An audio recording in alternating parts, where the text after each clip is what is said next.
we'll show you there's more to cartoons than doodles on a sketch pad and a wild imagination. Stay tuned for E's 60-minute take on the wonderful world of animation.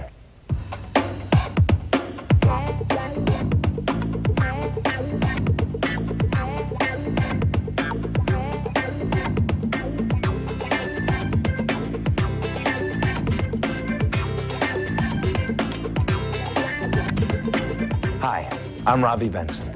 Welcome to E's 60-minute look at animation. As some of you might know me from my live-action film work as a good guy, but it took the toon world to bring out the beast in me. And I've been doing voices for animated series ever since. Now, when you think of animation, some classic images come to mind. Everything from Mickey Mouse to Bugs Bunny to The Little Mermaid. But the fact is, animation is everywhere these days.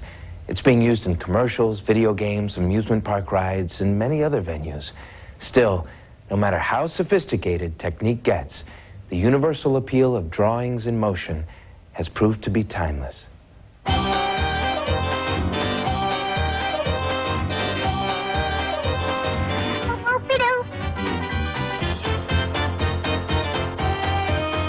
I think animation appeals because it's probably the most truly imaginative form out there. Anything can happen. People's fears, fantasies, childhood memories, all sorts of things play out in a very safe way in cartoons. They appeal to that kind of unsocialized, uncivilized part of everyone that still has a bit of the kid inside of them, in addition to obviously appealing to kids. Walt Disney, of course, understood the drawing power of animation. Walt Disney probably had the finest story sense of anybody, not only in animation, but in all of films. He probably understood it better. And he could come in and can detect almost immediately a story fault or a gag or something of that kind that didn't work. Hey, Porky. Hey, you want a good job? But I've got a good position. As animation buffs know, Chuck Jones and his buddies over at Warner Brothers were no slouches either. The 40s cartoons are the greatest. What the guys did in the 40s, nobody alive today can do. In terms of skill, in terms of art, in terms of character acting in the cartoons, particularly at Warner Brothers. When I started, nothing to follow. I had to pioneer the business. But it was an individual effort. And that's what's wrong now when they do it like a factory. You can't do good film. Like you can't manufacture it. You've got to do it. It's an art that you have to do personally. I want it to put his throat is so warm, and if I don't hurt him, he'll do me no harm. While the gang at Warner Brothers were perfecting their art, two guys named William Hanna and Joseph Barbera were revolutionizing animation by bringing it to the small screen. They created a host of original characters, including the folks from Bedrock. I was directing Mel Blanc and Alan Reed. That was Fred and Barney. And I'm up in the booth, and they're down on the floor. And I'm marking the script, and they're marking their scripts. And Alan yells up to me, "Hey, Joe." I said, "Yeah." He says, "It says Yahoo here." And I said, "Yeah." He says, "Can I say Yabba Dabba Doo?" I said, "Yeah." At that instant, you can tell the brilliant flash of brilliance I had there, an intuition that I knew it was going to be important. The importance of animation as an art form is recognized throughout the world. If you look up the word in the dictionary, animation is defined as the act of imparting life, motion, or activity. But in reality, making art that moves and displays the kind of energy we associate with animation takes time. It's a very special person that could be an animator, you know, because it requires a lot of patience, and it requires you to be an artist. And those are sometimes, you know, the artistic impulse, which is more spontaneous to me, and then the patience required are very hard things to integrate. And it takes a special, crazy person to do it. Ow! Ow! Ow! Animation is the most fun thing that's going on these days. I mean, we all grew up watching cartoons when we were kids. Now, they're finally TV executives and movie executives who grew up watching those cartoons who are in a position of power to grant people like me who hold up bootleg puppets of their characters the right to do TV shows and movies. That's what it's all about. In the next hour, We'll give you a sampling of the state of animation art, painstaking stop motion. The tradition in animation is that you convey most of your acting in the way Charlie Chaplin or Buster Keaton did, you know, with pantomime. We'll see why animation art is big business. It is an original piece. It's a moment that was under the camera. It is, there are very few of them like it in existence. Find out what's new in kids' cartoons. Hello, world! I'm Moxie, and this is my studio. And meet some of today's outrageous animators with their latest creations. Disney had Mickey Mouse. Warner Brothers had Bugs Bunny. And we have Jimmy. Jimmy the Idiot Boy. Here he is. We've got a lot to cover in the next hour, so stay tuned. When we come back, we'll meet the masterminds behind Liquid Television. Liquid Television is completely eclectic, and it gives you the freedom to do what to do in a toilet tissue commercial. To ease Hour on Animation. You know, Hollywood isn't the only hub of creative activity in the animation universe. In recent years, San Francisco has emerged as the place to be for cutting-edge, state-of-the-art animators. The city by the bay is a big draw for more traditional artists as well. There's more of everything, good and bad, in Los Angeles. Here, though, it's a fairly tightly knit group of creators, and more of a tradition of experimental filmmaking up here, and individuals who do it all themselves. This independent spirit came in handy during the shooting of Tim Burton's Nightmare Before Christmas. The technique employed in the film is traditional stop-motion puppet animation, but the puppets were shot on real sets instead of the more common blue screen, and special equipment was designed to imitate the activity of a live-action crew. Pete Kozacek was the director of photography on Nightmare. If I was a real animator, and if this was a real puppet, and I was doing a real shot, typically what I'd do, we've got camera motion pre-programmed into this fairly typical example of a robot camera, and then the actual live performance comes out of the animator's hands. So, typical situation, you'd adjust the puppet. Not going to have him take a step, that's too hard. Shoot a frame, and the frame's being shot, the camera repositions itself. Of course, I'm out of the way while this is happening. Position the puppet a little bit more, shoot another frame. These frames are being shot on regular movie film with a regular movie camera that's just been set up to run one frame at a time, more or less like a still camera. A lot of people will exclaim that this seems like it's terribly arduous and slow-moving and the pace must be maddening. But animators will tell you that animating, they get into kind of a zen, slow-motion thought. I'm not saying that they can see motion while they're animating the thing, but I know that they're kind of living it out. The artist's intimate involvement with their work is part of the appeal of classic forms of animation like stop-motion puppets. There's something about people moving a figure and breathing life into it that is very exciting, and there's an energy to that.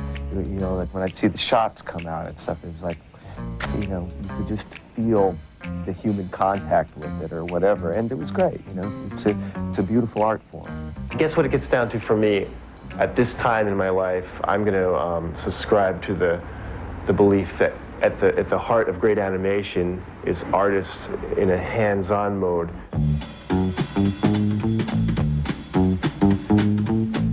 The folks at Colossal Pictures also believe in doing things in a hands-on style. We never wanted to be handcuffed to a bunch of machines. I think all that stuff is flexible enough and cost-effective enough that we can do what we've always done, which is kind of, you know, just play with things and see if you can push the edges of what they do. Pushing the envelope in design and maintaining a high level of artistic innovation have given Colossal its name in the advertising world and beyond. I've been involved with lots of different styles, and I enjoy everything from the traditional stuff to doing more sort of wacky, kind of, well, new for me things. Like when I mix puppet animation, draw animation together, or live and puppet and draw on computer, mix it all up and Colossal call it Blendo, other people call it mixed media, whatever it's called. To me, it's a big palette, and animation allows you to bring them all together. Get a haircut and get a real job. Through animation, colossal artists have also changed the look of television. MTV's eye-catching logos and its popular series, Liquid Television, are colossal productions. We were doing these 10-second IDs that became interstitial entertainment and then blossomed into a television show, effectively. You know, we'd been given this opportunity to experiment with the form of what a broadcast graphic was. And ultimately, that then became television, so, you know, good. Liquid Television is completely eclectic, and it gives you the freedom to do things that you'd never be able to do in a, in a toilet tissue commercial. I don't know, Uncle Louie, it's kind of, that's a traditional cutout form of animation, really. Tonight, the brightest night I ever knew. You know, I don't want to do anything really, really profound. You know, I just like to have fun with it. And I think animation, that allows you that outlet to do really fun, goofy, wacky things.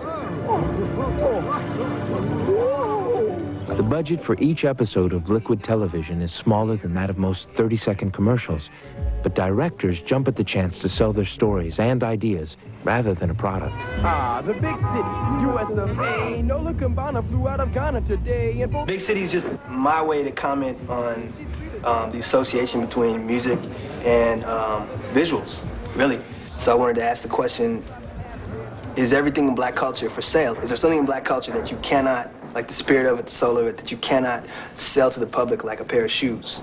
In most of the Liquid Television shows, in the sequences, they tend to get a little on the cynical side, kind of exploring kind of a quirky human nature sort of story.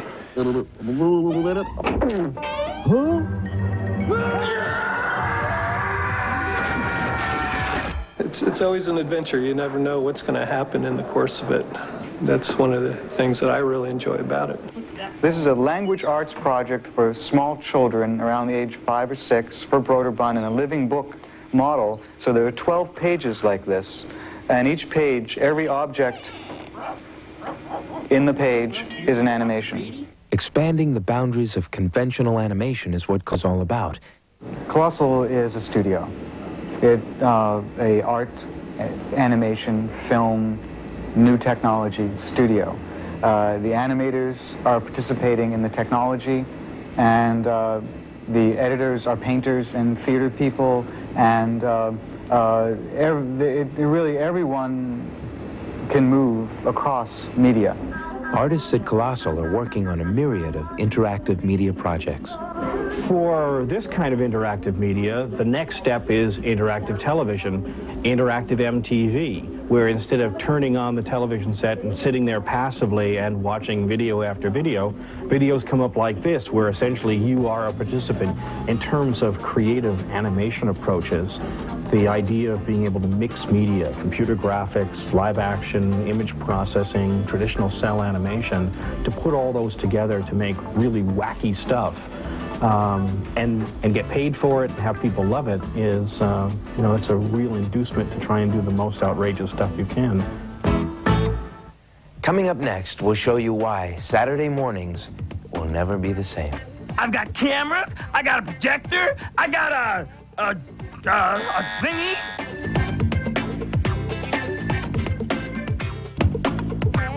Welcome back.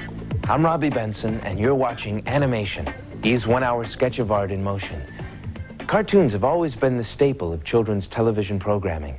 These days, though, they're getting a different look, and you don't have to wait until Saturday mornings to watch them either. I think the 24-hour Cartoon Network was pretty much the idea whose time had come.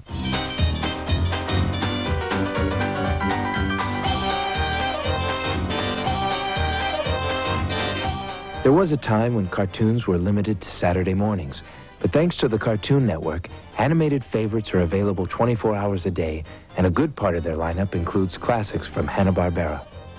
Everyone relates to them because, you know, they keep it simple, they keep it clear. They based it in many cases on other entertainment forms, you know, like the Honeymooners was actually the source for the Flintstones. They based it on things that they knew worked. That was all movement and gags.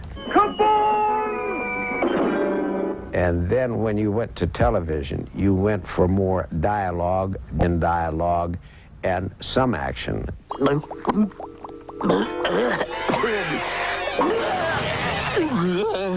I'd say it is polluted. The traditional tunes certainly speak for themselves, but the Cartoon Network also plans to put a new twist on an old format. We're reinvigorating the cartoon short form. I mean, the problem is that most TV networks wouldn't know what to do with a 7-minute cartoon, but the Cartoon Network is a venue that will showcase it, treat it like a world premiere video. While the past is being revisited, the future is dictating original programming. The Cartoon Network is blazing the trail in computer animation with television's first real-time animated leading man. Hello, world. I'm Moxie, and this is my studio. Best studio ever. I've got cameras. I got a projector. I got a thingy. Moxie is a real-time animated character who is performed really by kind of 3 people. The voice is Bobcat Goldthwait. The body is a human puppeteer who's actually literally connected by wires to a computer, and as he moves his hand, the character Moxie, who's really created in a computer, moves simultaneously, and that's what real time is all about. And then there's the computer operator himself. Go wild.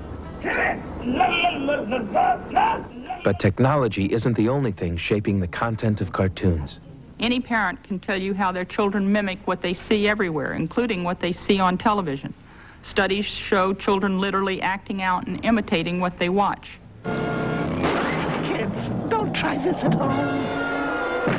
Given the huge attention from Washington and from the public, we thought this might be an appropriate time to be more concrete in the way we're policing ourselves and take a very proactive step of creating a code of standards to be used by our creators. One of animation's largest production companies, Deke Entertainment, creates shows that air on the Family Channel, Nickelodeon, and HBO, among others, and they take the task of supplying responsible programming seriously. Children can imitate stuff that they see. So one of the things we've always tried to do is make sure that kinds of jokes, cartoony type jokes, are things that are totally impossible to do, like dropping an anvil on somebody or bouncing a rock from a trampoline up off a cliff to into a side of a barn, into a pail of water, and the pail of water dumping on the character. I mean, ridiculous, totally outrageous kinds of things that a kid could never imitate have always been more acceptable. Even their star action hero has to be tamed. Give me the power! As we produce the show, we're going to be mindful of the kinds of things like imitatable violence and, well, I should say imitatable dangerous actions and gratuitous violence, and we're very much going to watch that and temper it and try to keep it to a very low and manageable level and try to stay consistent with, as consistent as we can with the code we developed. Here's Carmen! Sorry to break up your little tea party, detectives. Sayonara. Well, I guess we showed Carmen this time. A computer game, if you've played one, is really an intellectual exercise. I mean, you're really thinking, you're deducing, you're putting facts together. That is what the Carmen Sandiego computer game is. It's a detective game where you have to use your mind to track somebody down. Nickelodeon opts for entertainment over mental challenge. Boy, I wish we had a bow. The first 24-hour network for kids prides itself on diverse animation styles and a varied show lineup. I'm sorry, old friend. I didn't mean to be cruel to you. Don't leave me. I need you. Rocco, is basically the story about, a kidult in a way, somebody that's in between being a kid and an adult who lives on his own for the first time, and what happens in that world is, you don't really know how to take care of yourself, and the world's a little bit overwhelming. And, is that educational? No, but, the character certainly has experiences that I think are relatable. In addition to innovating new fare like the Schnookums and Meat Funny cartoon show, Disney has parlayed the success of their animated features into TV spin-offs featuring such popular film heroes as Roger Rabbit and Aladdin. Wow. Fox Children's Network is giving the competition a run for its money. Fox managed to woo film maven Steven Spielberg to recast some old regulars as a part of its hard-hitting afternoon programming block. What if our show gets the axe? What if we lose our time slot? what if Tiny Toons goes off the air? What if we become has-beens? If the characters or interest stories are well written, it can work today as well as it did a long time ago. So it's really a qualitative issue. It's not the fact that we're not purposely going back. It's just quality. You're looking for quality.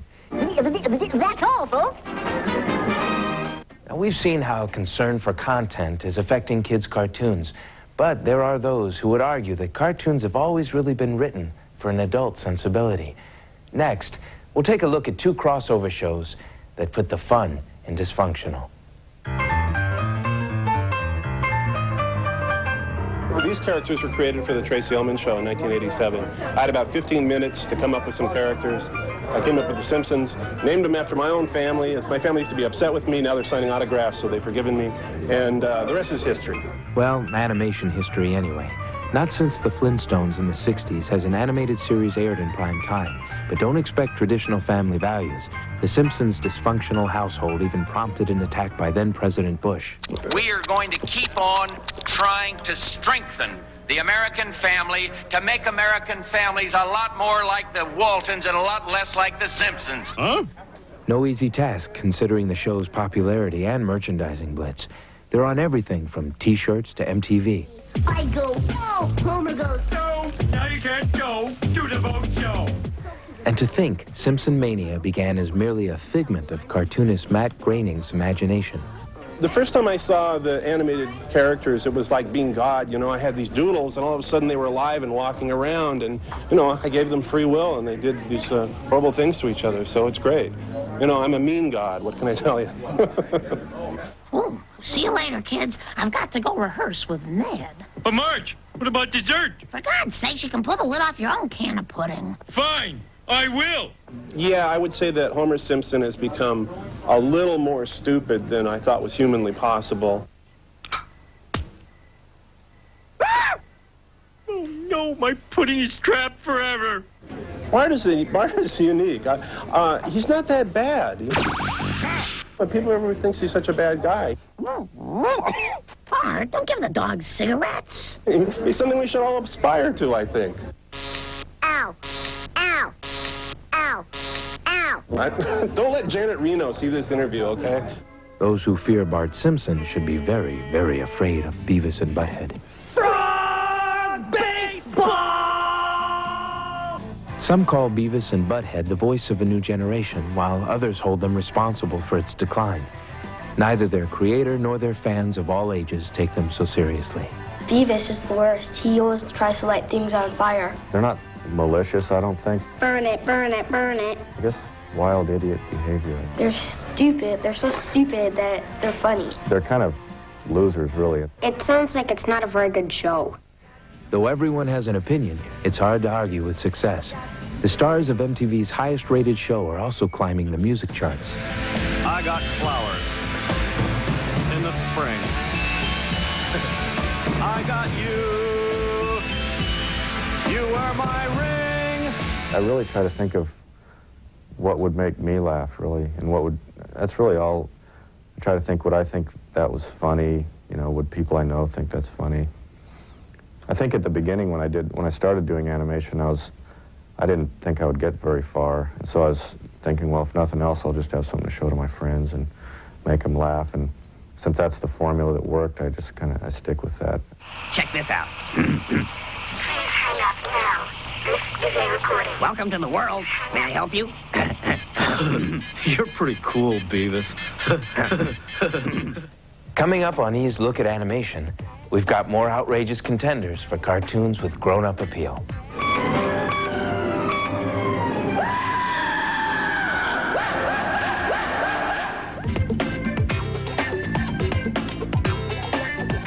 Welcome back to E's 60-minute take on animation. Hi, I'm Robby Benson. And you know, the phenomenal success of The Simpsons and Beavis and Butthead has broadcast and cable networks all scrambling for a primetime animated hit. And creative minds in the animation world are turning to the task with unbridled enthusiasm. When Ren and Stimpy rocketed into the TV universe, they were an instant hit with kids of all ages. Our shipboard computer suggests one last alternative.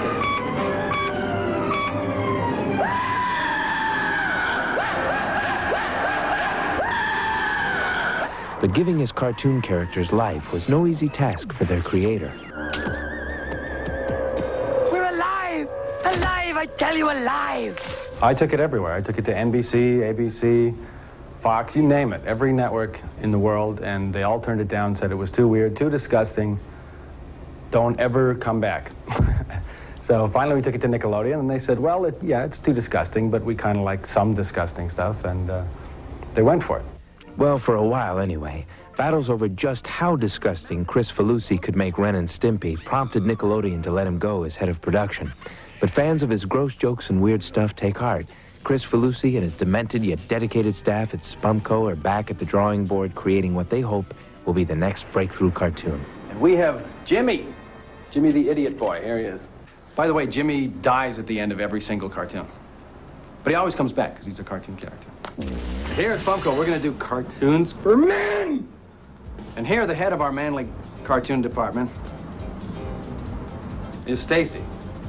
Our biggest inspirations for manly cartoons, there's two of them actually, are Kirk Douglas. There he is. He's the most manly actor that ever lived.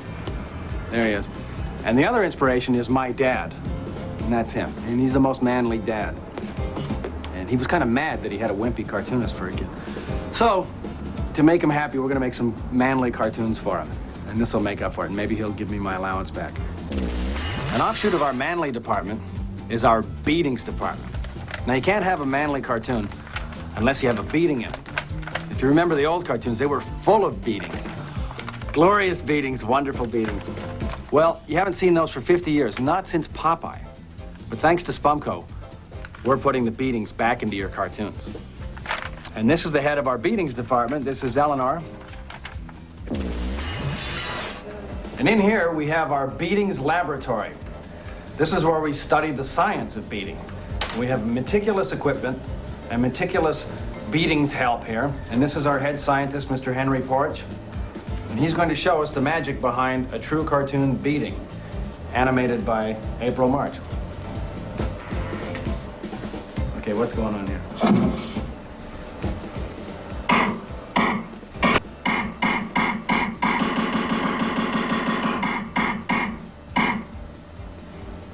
Very good. This is the story department at Spumco.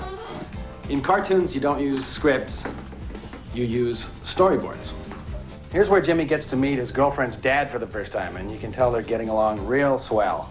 Dad's checking him out, right? He's looking the kid over. He's checking him out, and slowly, and the tension's terrible, he leans towards Jimmy and he says, "Do you mind if I take my shirt off?" And Jimmy says, "No." So you be Jimmy and you stick your finger up and you go, you try to talk to Dad. Shut up! As John Chris Felucci gives personality to his characters, less than a mile away at Klasky Chupo Animation, they're giving voices to theirs. So, fellas, what page? Jason Alexander, who plays George on Seinfeld, is moonlighting. He's the voice of Duckman, USA Network's first animated primetime series. Duckman is a single father and a detective with an eye for the ladies. I just talked to an angel. An angel, corn-fed. One phone call and I was swept away. She is everything I ever hoped for in a woman. Low standards. I'm keeping my fingers crossed. Apparently, I did not know this, but this was a highly sought-after role. They saw some tremendous actors, names of which I won't repeat because they didn't get it. But if I told them to you, you would go, oh, that's very impressive. Actress Nancy Travis is the voice of Bernice, Duckman's shrill sister-in-law. Oh, Duckman! You weren't trying to worm your way back into that will, were you? Good, because I've been given power of attorney, and any effective plan to do so would have to begin with my sudden and untimely death. It's something I've always wanted to do. I've always done characters around the house and imitated people, and I always thought it would be a fun thing to do. I'm going. When you're finished trying to defraud the family out of part of their inheritance, you said you'd help Ajax prepare for his math final tomorrow. The role of Duckman's son, Ajax, is recorded by Dweezil Zappa. A subtle yet arrogant bouquet. Terrific. Thanks. The lapping was really excellent. I felt good about that take. Thank you. One thing that I have to remember in doing the voice is that all the A's have to be flat, you know. Dodd is the important word to remember how to say. Other than that, you know, I can do it. It's not hard. There will be people that come in and tell you, you know, people study for years how to do animation. There's special classes on animation, voices and characters.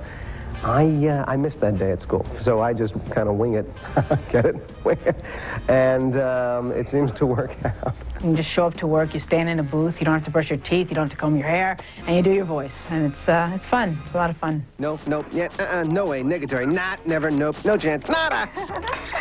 Ah, USA. Talk about your entertainment. And no family around to hog the TV.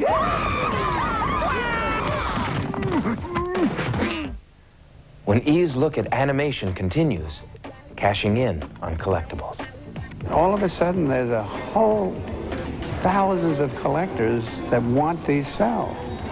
And the surprising thing is that we used to throw them away. Welcome back. I'm Robby Benson, and you're watching E's 60-minute show, Animation. Now, over the last 40 minutes, we've shown you some of the state-of-the-art of animation. But there's a whole other side to the business of animation, and it's booming. As a matter of fact, collectible animation art has never been so popular or so expensive. And we're not talking porcelain Snow White figurines either. Take a look at what $15,000 gets you these days. This is a very rare piece. This is an original piece of artwork, both the background and the cell, the character painting. But it is an original piece. It's a moment that was under the camera. It is, there are very few of them like it in existence. Could we have anticipated the idea that people would someday pay enormous sums of money for these things, and they still seem to me to be enormous. And so $500, $600, $700 are up to $1,000. I guess they're well over $1,000 a piece now. It doesn't. It would have enlisted from us a statement of the utmost disgust. We wouldn't have believed it. Over the last, let me say, 3 years, art collectors directing their to cells or drawings of animated shows or features, and all of a sudden there's a whole thousands of collectors that want these cells. And the surprising thing is that we used to throw them away. It may seem shocking, but almost every major animation studio prior to the 1960s threw out, burned, reused, or gave away nearly all of their animation art. The rarity of this kind of artwork is one reason art collectors have begun to consider animation art big business. Despite financial incentives, though, many collectors appreciate this art form for different reasons. If you were brought up on Peter Pan, Lady and the Tramp, or Warner Brothers, or MGM, whatever, Donald Duck, then there is a very fond memory in your background that shows and illustrates when you see the art form. You know, you can relate to it. It brings back a pleasant memory, a memory of some experience. So I think that that's the starting point. I like to say that no one comes to this art form except through the films. We grow up watching and loving these movies first, and then if we come to the field and buy a piece that we can enjoy on our walls, then I think that's the primary reason for collecting this art form. In fact, for collecting any artwork or collectible. Investment is something that is icing on the cake. It's an extra. You've got to love the piece if you're going to look at it every day. Before novice collectors purchase any artwork, gallery owners have some advice. For someone who's going to buy art, a useful thing would be to study about it, too. We have a lot of books here that show the history of animation. We never, and I know good dealers do not ever suggest that anyone invest in art as an investment. It's not, people should be buying art because they love the art, not because they expect it to increase in value. Determining the price of animation art is difficult. Often the most popular types of artwork are not the most valuable. While cells make up the majority of sales, many collectors prefer the production art, including drawings, storyboards, and maquettes. by far the most popular images are cells, which are the flat celluloids, and the image is exactly what's photographed on screen. But I enjoy more the concept art, which is the preparatory art that led to the final art product. They have a couple character sketches where they're actually creating the characters, and the characters evolved over time too. Mickey Mouse had a very different look in the early 30s than he does now. A renewed interest in animation is a fortunate turn of events for animation art collectors. The fact that we've gone through a huge renaissance, if you will, in the animation art form at the film level, it's quite clear that it's created great interest in the public.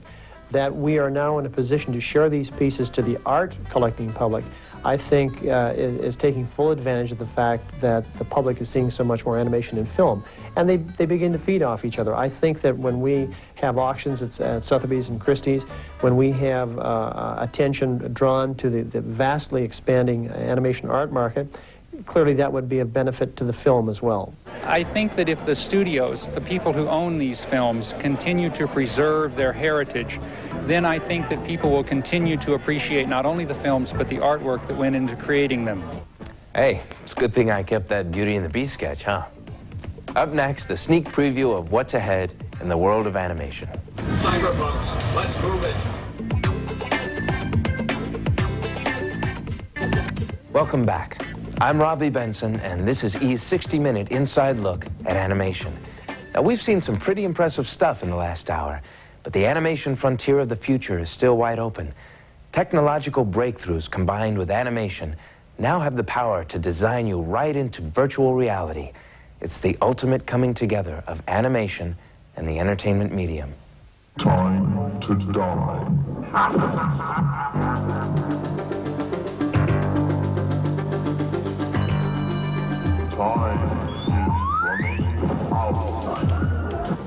Time isn't running out.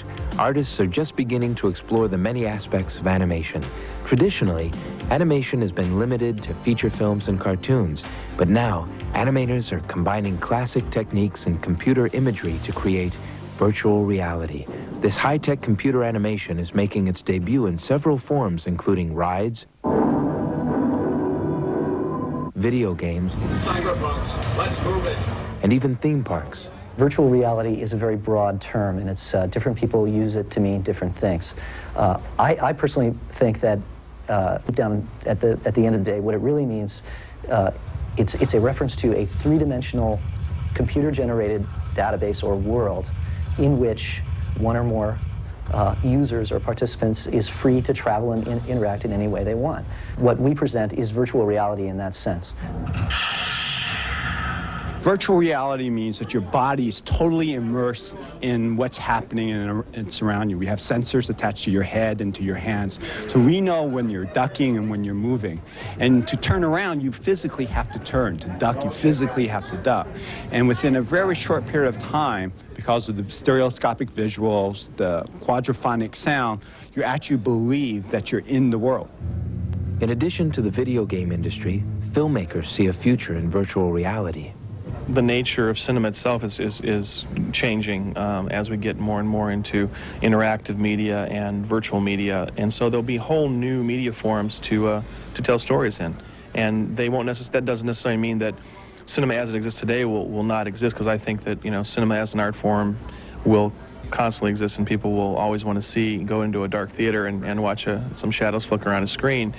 But I think that there's interactive media that will be spun off of that and will become its own new form. Those who are being entertained will be part of the experience. You'll be in the movie, creating the movie on the fly, rather than being a passive viewer going along a linear path that somebody else has written for you. But for now, the primary use of virtual technology is in a new breed of video games. Unlike an arcade where you just plunk your quarter in and you play for 3 minutes and then it's over with, it's an entire method of encouraging the customer to suspend his disbelief. From the moment you step in the door till the moment you leave, you're in another world. Unlike a lot of computer games where you're just playing against the computer now just generates the environment. The fun is having your friends and your families all playing together in this great big virtual world. Virtual reality has become so popular that video game enthusiasts everywhere will soon be able to visit a futuristic theme park like Virtual World. the way it works is that if you came to Virtual World and you wanted to travel to the Red Planet, you would purchase a ticket, and then you and your fellow adventurers would gather at the briefing station, where you would watch a 6-minute filmed briefing about the place that you're going. In this case, it would be Red Planet. Your dog reverts to the red button on the throttle. After you're briefed, you go into the containment bay where we have the virtual reality pods. And you each get into your own pod, and you have your interaction in the virtual world. And when that is complete, you go to the debriefing station. At this point, you get to see how you interacted with all the other people in that adventure. And then after that, you get a printed pilot's log that details on a second-by-second basis everything that happened during the experience, and you can take that home with you as a souvenir from the virtual world. I think it's cool. I mean, you know, it's obviously the wave of the future, these interactive games. It's truly a digital theme park, if I can use that term. It's an entertainment destination that delivers its entertainment via virtual reality technology. And we found it to be not just a lot of fun, but clearly the progenitor of something for the future. As we've seen, you can be off in virtual reality or plop down in front of the TV watching your favorite classic tunes. However you experience it, animation in all its many forms seems to have an endless ability to captivate and enchant us.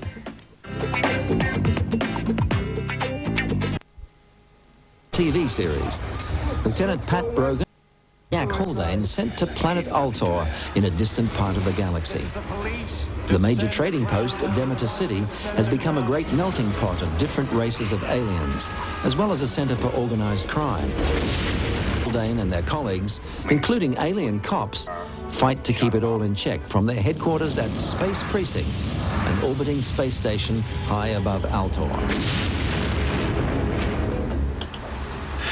This is Lieutenant Brogan's space cruiser, and it's quite a vehicle. And going on patrol around Demeter City and Altor is also quite an experience. So come along with us while we take a look at how Space Precinct really operates.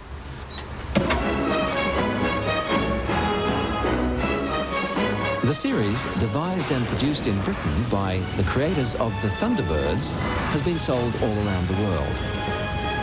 You've been in a brawl and action. It's a concept combining two of the most successful TV themes, that of the police drama and science fiction, Okay, you two. Want some ID and some questions answered? with the interesting twist that the aliens are not automatically categorized as the bad guys. Put your hands on the bar. Anything you say, honey. And keep your mouth shut.